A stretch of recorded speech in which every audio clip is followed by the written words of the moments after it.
Saint Germaine Cousin found God in the fields she worked, the sheep she watched over, and even her own suffering.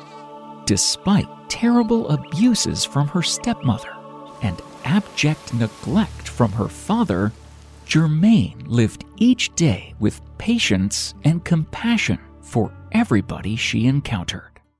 Germaine was born in 1579 to poor parents. Her father was a farmer, and her mother died when she was still an infant.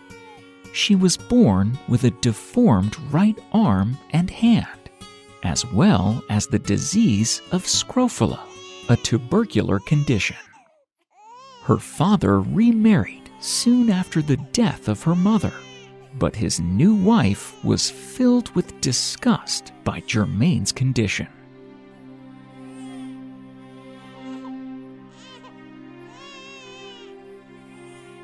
Little Germaine had been given so little food that she had learned to crawl in order to get to the dog's dish. The stepmother ignored Germaine for days, and with this kind of treatment, she became even more ill. Instead of awakening Hortense's pity, this only made her despise Germaine more for being even uglier in her eyes. Germaine found no sympathy and love from her siblings. Watching their mother's treatment of their half-sister, they learned how to despise and torment her, putting ashes in her food and pitch in her clothes.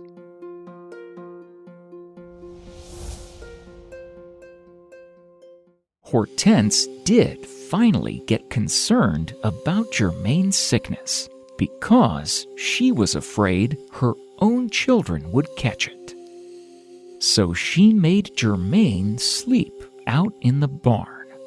The only warmth Germaine had on frozen winter nights was the woolly sheep who slept there too. The only food she had were the scraps Hortense might remember to throw her way.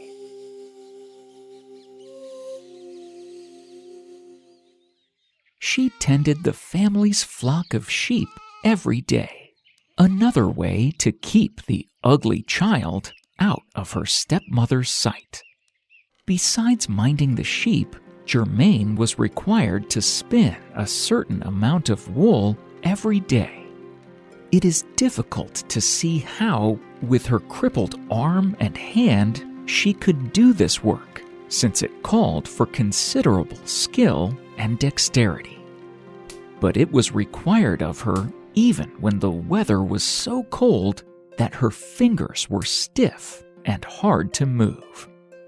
Nothing Germaine did, however hard she tried, would please her stepmother, who found one excuse after another to vent her inhumane rage upon Germaine. This little girl was frequently covered with bruises and welts from a woman drunk with hate. Germaine, though, turned this banishment into a closer relationship with the divine. From the meadow where Germaine was herding sheep, she could see the parish church, whose lofty tower resounded every morning with the silvery voice of the bell calling the faithful to Mass. One day, feeling so ardent a desire to attend the holy sacrifice, she called her sheep together and planted her spindle in the ground next to them. Then, making the sign of the cross, she ran to church. Germaine was overjoyed when she returned to discover her sheep were quietly resting about the distaff and under the shade of an oak tree. She began to repeat this same practice. And though the place was infested with wolves, which committed ravages on other flocks, she never lost a sheep or lamb. Rain, snow, or storm never prevented her from following this holy practice. Many times, neighbors would be mystified finding Germaine's flock huddled obediently around her distaff. Her sheep, guarded by what she called her guardian angel, were never attacked by the wolves that prowled the French countryside. One day, after a strong rain, the creek had become a raging stream, making it impossible for her to reach the church. Two peasants of the region, who knew her custom to attend daily mass, came to laugh at her predicament. They saw the poor shepherdess walk straight toward the river without any hesitation. As she set her foot in the raging stream, the waters separated, allowing her to cross, just as the waters of the Jordan had opened for the Ark of the Covenant to pass. After she reached the other side, the waters returned to their tumultuous course.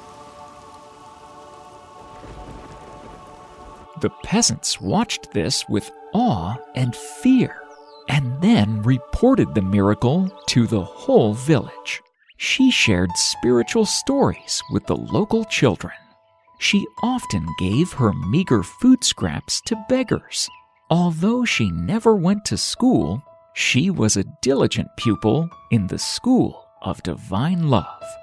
The catechism that was taught by verbal instruction, both from the pulpit and in the little Sunday school class, she learned by heart, storing it in her memory, pondering it diligently throughout the week. Often, she would stay in church long after everyone else had left, kneeling for hours on the hard flagstone floor. Germaine's profile grew one winter when her stepmother accused her of stealing bread to give to a beggar and hiding it in her apron. Her stepmother pursued her into town, hoping to expose her to the townspeople as a miscreant and a thief who was stealing from her household pantry. After catching up with her in the public square, she forced her to reveal the contents of her apron. When Germaine opened her apron, it wasn't bread that came flowing out, but summer flowers. It was the middle of winter. Everyone was amazed and began to see Germaine in a different light. The stepmother, however, was unmoved and continued to persecute the young girl until her death. This wasn't for much longer, as Germaine soon died alone in the barn where she had been forced to live for 17 years. One night, two traveling monks decided to take refuge for the night in a forest near Pibroch. They were sleeping when they were suddenly awakened by the sound of a marvelous singing. They looked and saw two angels amidst a splendorous light who were passing through the forest towards Pibroch. The vision disappeared, but after a while, the group reappeared again. This time, the cortege of virgins was coming from Pibroch, but one more virgin had joined the group. It was Germaine, wearing on her forehead a crown of fresh flowers.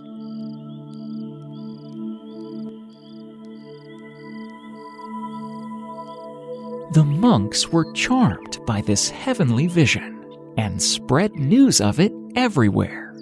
The following morning, Germaine did not appear to take charge of the sheep. Her father went to seek her in the cubicle and found her dead on her simple pallet under the stairs. She had fallen into her final earthly sleep. She was 22 years old when she died. Her legacy grew, but it was not until her body was accidentally exhumed nearly half a century later that her holiness was fully realized. When uncovered, it was discovered that Germaine Cousin's body was incorrupt. What's more, the scars left from a lifetime of illness and neglect were faded. With this realization, the village reminisced on her life and deeds, and many more miracles were attributed to her, mostly in the form of healings and interventions on behalf of the abused and disabled. In 1864, more than 250 years after her death, Saint Germaine was canonized as patron saint of people with disabilities and those who have been abused or abandoned. Oh, Saint Germaine, look down from heaven and intercede for the many abused children in our world. Help them to sanctify these sufferings. Strengthen children who suffer the effects of living in broken families. Protect those children who have been abandoned by their parents and who live on the streets. Beg God's mercy on the parents who abuse their children. Intercede for the handicapped children and their parents. Saint Germaine, you who suffered neglect and abuse so patiently, pray for us. Amen.